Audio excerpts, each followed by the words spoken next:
What's going on, everybody? Welcome back. In this video we are looking at the NFL final look picks for week number 13. This slate is absolutely amazing. There are so many good plays at every single position that there's going to be so much to talk about. Usually I wait until like the afternoon to post the video, but I just wanted to get it out early because I feel really good about these picks, and there's just so many good ones that I wanted to talk through all the ones that stick out to me. So let's get started. If you guys enjoy the videos, appreciate it if the like button, subscribe if you haven't already. Last Sunday was good for NFL. The Thanksgiving slate was good, so hopefully we can continue to ride that into this week. So if you want to follow me on Twitter, it's at the DFS Process. You can check out the website, check out Price Picks, get some free money. If you want to make a deposit, that is all in the description. So getting started with the quarterback plays. Lamar Jackson coming off of a 4-interception game. They squeaked out the victory against the Browns on prime time, but that game was super ugly to watch. Lamar Jackson now has 15 touchdowns, 12 picks, but you're rostering Lamar Jackson not really just for his throwing upside. You're mainly rostering him for the rushing upside that he gives you, but he hasn't had a rushing touchdown in quite some time.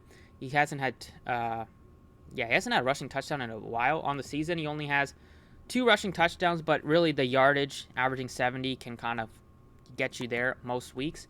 So he's still a good play. The matchup is against Pittsburgh on the road. I think this one is going to be more of a lower scoring type of game.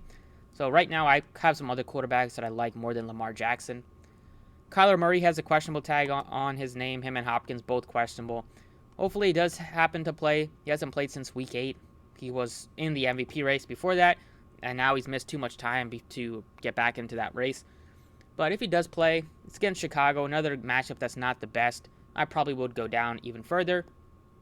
Yeah, Matthew Stafford, who coming off 3 straight losses, he's looked terrible in some of these games. Now he has 5 picks in his last 3 games. He's had some garbage time stats in there against the Packers last week to finish with 27, but the Packers were in control of that game the entire way. I think he's fine against Jacksonville. This is one that they could beat up on their opponent, just get their frustrations out from the last few weeks.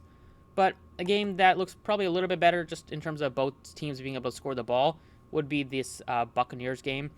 I like Tom Brady.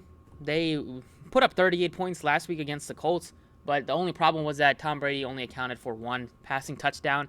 All the touchdowns went to the running backs. Fournette had 4, and the backup running back, Ronald Jones, stole 1 as well. So this week against Atlanta, this is the second meeting between these two teams in the division.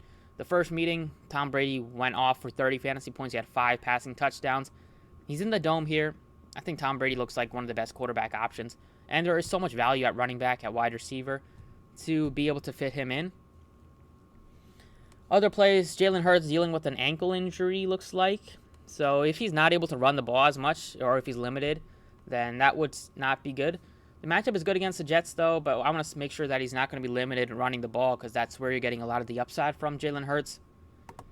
Justin Herbert puts up big games each and every week. He is only $6,700. It's against a Cincinnati defense that has really tightened up the last few weeks. They're still giving up some big games through the air, but only giving up 19.5 points per game. Herbert still gives you big upside because he's been willing to run the ball as well a bit. He had 36 yards, 90 yards, 22 yards, 14 yards the last 4 games. They throw the ball a ton, 40-plus times you would expect in a shootout type of game. And this is a team that goes for it a lot on 4th downs when they're inside the opponent's territory, so more opportunities for Justin Herbert to get some of those touchdown passes. So he's probably like my second quarterback that I'm really interested in. You have Kirk Cousins at 65.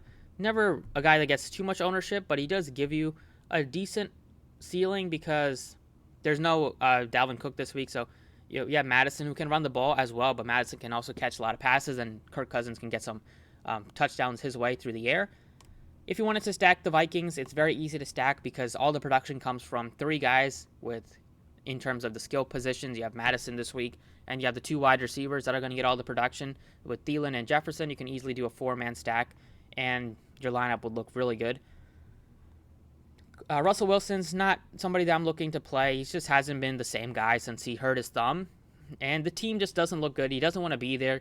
He's probably going to be gone in the offseason to a different team. They're probably going to trade him because Wilson's already made it clear that he doesn't want to be there, and this season is going to be over for them. They already had 8 losses. Joe Burrow, if you wanted to play him against the Chargers defense, he looks appealing. Always has viable stacking candidates as well. And this week, I think it could be more of a mixing game like it was last week. But if you want to be contrarian, you can make a shot and a case for Joe Burrow. And then in the 5K range here, you have Jimmy Garoppolo, who normally nobody likes to play, but this week, I think he's somewhat interesting because they don't have Deebo Samuel, and Samuel was a guy that was getting a bunch of rushing touchdowns the last few weeks. You don't have him to really go to inside the 5 and inside the 10 anymore, so you could see more passing from Jimmy Garoppolo, which would make him be better of a play, and the matchup is solid against the Seahawks here. So he would be one guy that I'm kind of interested in, and then Taylor Heineke would be the second guy at $5,600. And then if you wanted to be really crazy, you can, well, not super crazy, but you could play Dalton at 53 if you wanted to at home. Dalton is a better passer at this point than Justin Fields, who's doubtful. Looks like Dalton will get the start once again. At running back, Jonathan Taylor is $9,200. He's the most expensive running back on the slate. He looks very appealing if you want to pay up for a running back this week. I probably like him more than these secondary guys, but Eckler looks good against Cincinnati. Joe Mixon, just with the touchdown upside that he gives you. He has 2 touchdowns in 3 straight games. Such a high floor from Joe Mixon, and it is a very good spot to run the ball against the Chargers. But you do have some of these cheaper running backs that look appealing as well, like Alexander Mattison. He's 76, so they priced him way up because normally he's like in the 4K range or the 5K range, but they priced him up knowing that Dalvin Cook was going to be out this week. I think Mattison is still a great play. He's going to be on the field basically all of the snaps. He can catch you passes out of the backfield. The couple of games that he has started this year, he put up 30 and 26. Elite running back 1 numbers. He's probably looking at 25, close to, it wouldn't be surprised if he gets over 30 touches like he did the other 2 weeks, and the matchup is just so good against Detroit. He got the start against them week 5, and he put up 30 fantasy points, so I like Mattison. If he goes for 30, you're going to be happy with that. He could even outscore like Mixon, Eckler, Jonathan Taylor, or get you close enough to those guys that savings on Mattison would be worth it. So Mattison is really the only guy that I'm that interested in the 7K range. Fournette coming off a monster game, I probably don't want to chase that. And then Patterson has a tough running back matchup against the Bucs. He can get it done through the air, but 7K for him, I probably just prefer to get up to Madison. Barkley is 63, just not somebody that I'm going to be looking to roster. The Giants have no real offensive game plan, and they don't have their starting quarterback this week. They have Mike Lennon, so probably tough to move the ball against this Miami defense that has been super stout the last few weeks. Then you have some of these guys with the Q tag. You can take some shots with them. I probably like Henderson the most, but if you want to go with healthy guys that you don't have to worry about them being banged up or limited, give me Eli Mitchell at 6,000 flat. He was barely owned last week. I did roster him, and that was happy. He was 5% owned. I'll go right back to him. They love running the ball they don't have too much trust in Jimmy Garoppolo's arm. So you're looking at last week he got 32 touches. Probably will look at least 25 to 30 touches once again. He can even catch passes. He got 8.5 fantasy points through the air. And not having Deebo Samuel to take some of the rushing touchdowns away from Eli Mitchell, there's a chance he could go for 2 touchdowns this week. So I love him at a very cheap price tag. The matchup is amazing against Seattle. We just saw the Washington running backs absolutely obliterate the Seahawks run defense. Moving on to the 5K range where you have even better or even cheaper options that look appealing. Myles Gaskin looks fine at 58. Gibson looks appealing at $5,700. He's coming off of a 36 touch game. The touchdowns didn't go his way, but he still got it done with 27 fantasy points. McKissick is out, so probably will get Gibson to play even more snaps. So Gibson looks even better than he would have looked with McKissick in. Obviously, he's going to get more of those passing down work. So Madison, Eli Mitchell. You can go Jamal Williams as well at $5,400 if you wanted to try to get him in. There's no DeAndre Swift. The matchup is solid here. But I think you can go Gibson and feel pretty good about it as well in the flex. He's looking at a very good run defense. A very poor run defense, a very good matchup for him to run the ball against the Raiders. They give up a lot of points, and now the touchdowns are going to go to Gibson. So hopefully they don't take him out the field on 3rd down because he has shown the ability to catch the ball. And I probably like Gibson now more than Jamal Williams, just now that they don't have McKissick there. Both guys similarly priced. Gibson and his team probably has the higher touchdown upside. Other plays, don't really have anybody else that looks that appealing. I think you already know exactly where you want to target. And don't really see myself guessing with some of these guys at the bottom. But see, Boston Scott is questionable. If Boston Scott is out, then they don't have Boston Scott. And if he's out and there's already ruled out Jordan Howard, then this could be the week that Miles Sanders finally gets away into the end zone. But I know they'll probably find a way to get Gainwell 2 touchdowns. At wide receiver, you have Cooper Kupp at $9K. He's the most expensive guy. He looks fine, but I probably think there's some better plays just value-wise. Jefferson is 82 if you wanted to go with a Minnesota stack. I like Jefferson slightly more than Thielen now that their gap has kind of shortened. Keenan Allen, if you're looking at a Herbert stack, he looks appealing. McLaurin, probably behind those other guys that I mentioned, but he's always appealing, and the matchup is solid. But in the 6K range, you have so many good plays. The Bucs passing game is very underpriced because they didn't come through last week. So you got Chris Godwin down to 66. Only 5 targets last week, 4 catches, 24 yards. I think he'll bounce back. You also have Mike Evans, 67. He can do a 3-man stack and feel very good about your lineups with those guys. Waddle is 64, but it looks like Devontae Parker should be back. Yeah, there's a chance he could be activated. If he does, then I don't know how much snaps he'll play, but if he's not limited, then definitely looks like a good value pick at 39 going up against the Giants defense. So he would be one guy that we can look to as a value pick. Other guys in the value range, in the 5K range, you have a number of good options here. You can take a shot on Mike Williams again if you wanted to. He got 8 targets last week, only 39 yards. But he gives you big tournament upside, so he's in play for GPPs.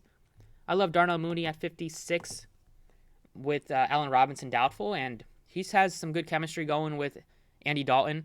Dalton gives him opportunities to just throw the ball downfield. We saw that last week against Detroit. We saw that the week before against Baltimore. So I like Mooney at 56. You have Hunter Renfrow. Not having Darren Waller this week, Renfrow looks appealing to get a bunch of targets once again. So Mooney, Hunter Renfrow in that value range look very appealing. You have Brandon Ayuk at 56. Looks appealing as well. He's going to be the number 1 wide receiver now without Deebo Samuel. And then even at the bottom, I'd probably look all the way at the bottom to $3,900 Devontae Parker. If he is activated, he looks good just because he's so cheap and the matchup is solid. At tight end, only a couple of guys that I'm really looking to target. You have George Kittle at 59, looks appealing just without Deebo Samuel. So I love Kittle. I like Kyle Pitts a bit against Tampa. And then at the bottom, you can go Logan Thomas if you wanted to at $4,000. But at the bottom, you have $2,700 Foster Moreau, who's going to become the number 1 tight end with Waller doubtful. He played 90+% of the snaps last week, and you should be on the field almost every single snap. He does give you upside to catch the ball, get you some touchdown upside as well. 3 of his 12 grabs on the season have gone for touchdowns. Yeah, we know Derek Carr likes to target tight ends. And defense-wise, all the way at the bottom, I'd say you can look to like the Washington football team defense at $2,500. You could look to the Bears if they don't have Kyler Murray this week. But I think the Dolphins looked like the best overall defensive target at 33, going up against the Giants with Mike Lennon. They're coming off of big games the last few weeks, shutting out the Panthers offense, shutting out the Baltimore. Houston is a pretty easy matchup, but they played very well this year. They give you opportunities for defensive touchdowns, for sacks, for interceptions and turnovers. So a very good matchup at home for a team that's been rolling as of late. They're making a push maybe to get into the wild card. But these are 6 guys that I feel pretty good about so far. So that's about it for the DraftKings side. Let's talk about FanDuel. All right, FanDuel-wise, point guard quarterback plays for tomorrow. Top end, once again, Lamar Jackson is your most expensive guy. He's 85. I still like Tom Brady. Justin Herbert is priced up at 82, but I probably like Tom Brady the most. Followed by Lamar, followed by Justin Herbert. Going for a value pick, I guess you can go all the way at the bottom and look for like Tyrod Taylor against the Colts. A good matchup. You have Heineke at 71. In the 6K range, if you needed to go there, you have Jimmy Garoppolo at 66, Dalton at 66. But I'm going to go with Tom Brady on both sides. You have great value at running back once again. Like, I probably won't pay 10.5 for Jonathan Taylor or like 9K above for these guys because you have Eli Mitchell at 76 who looks appealing, but he's not even like the best overall value pick at running back. You have David Montgomery, Jamal Williams underpriced on both sides, but your first guy would be Antonio Gibson at $6,200 without J.D. McKissick. Has to be a great play for cash games, even tournaments. He's going to be somewhat of a tough fade. Let's take a look at Madison's price tag, if they have even adjusted his. Oh, yeah, they did. He's up to 87, so I'd probably get up to, he's similarly priced to these guys at the top that you can make a case for. Any of the guys at the top end, but I'll take Eli Mitchell at 76 as a guy that we can look to, and then at the bottom you have Jamal Williams at 65, who looks appealing, maybe to plug into your flex. Wide receiver, you compare Tom Brady with Chris Godwin. He's $7,600. He's priced more expensive than he is on DraftKings, but it makes sense. Like, DraftKings has him priced way cheaper than he should be. Jalen Waddle's been playing well, but Devontae Parker maybe returning would hurt him. Give me Darnell Mooney at $6,700 just as a very cheap pick with a bunch of upside. You also have Hunter Renfrow right here at $6,400, also with a lot of upside at a very nice price tag. And then you have Brandon Ayuk at 7K, I believe he was. Yeah, 7K, stepping into the number one wide receiver role. But on FanDuel, at least, I like the savings on Mooney, and I like the savings on Hunter Renfrow, at least to get us started. So, other guys at wide receiver will be like Keenan Allen at 73. Looks appealing just because he gets so much targets. So he's probably like the best guy in the mid 7K range, not including the Bucks guys like Chris Godwin. At tight end here, Rob is priced up to 7,000, so Gronk is expensive. He's more expensive than Kittle by 700, so probably like Kittle, Pitts more than those guys at the top end. But if you needed a cheap one, go all the way at the bottom, go to the $5,000 flat. Foster Moreno, who is going to be looking at a heavy workload against a Washington defense and for playing for a team that just loves to target tight ends. So I like him as a value pick that gives you a bunch of touchdown upside, and also just touches and catches in general and targets in general. Renfrow and Foster Moreno are just going to get so much targets from Derek Carr. If this game does turn into a high-scoring type of game, which it definitely could, as the Raiders' defense hasn't been very good at stopping quarterbacks recently. So that's about it for the DraftKings and FanDuel picks today. Tom Brady, if you wanted to stack him with a guy, it would be Chris Godwin for me on FanDuel at least. If you wanted to go a little bit cheaper at quarterback, I don't have any, maybe you can make a case for Matthew Stafford. But I probably feel good. Even if you don't need to stack Tom Brady, you can still get it done because I think he'll throw for over 300 yards and throw for multiple touchdowns. So that's about it for the video. Thank you for watching. Best of luck tonight, or best of luck tomorrow, and I will see you all next time.